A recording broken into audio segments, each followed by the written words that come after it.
বাংলাদেশে এই মুহূর্তে এই কি বলে এটাকে নোয়াখালী অঞ্চল এবং ফেনী অঞ্চলের যে বন্যার কথা যাকে কেন্দ্র করে আপনি প্রশ্নটা করেছেন, সেটার দিকে যদি আমরা তাকাই তাহলে আমরা দেখব যে ডেফিনিটলি ভারতে মানে ত্রিপুরায় এবং হচ্ছে বাংলাদেশে নোয়াখালীর যে অঞ্চলগুলো আছে সেখানে আজকে গত ৭ দিন ধরে প্রচুর বৃষ্টিপাত হয়েছে।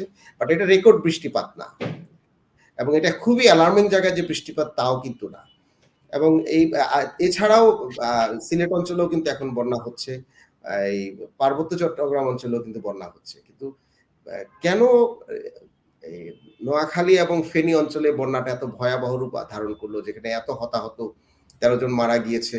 আমরা কেউ এটাকে ঠিক করতে পারলাম না। সেই বিষয়ে যদি আমরা চিন্তা করি তাহলে সেটা হচ্ছে যে ১ নম্বর হচ্ছে আমরা যদি গঠনের দিকে যদি আমরা চিন্তা করি দেখবেন যে ত্রিপুরা এবং তার উপরের জায়গাগুলো পাহাড়ি অঞ্চল এবং প্রচুর ঢাল।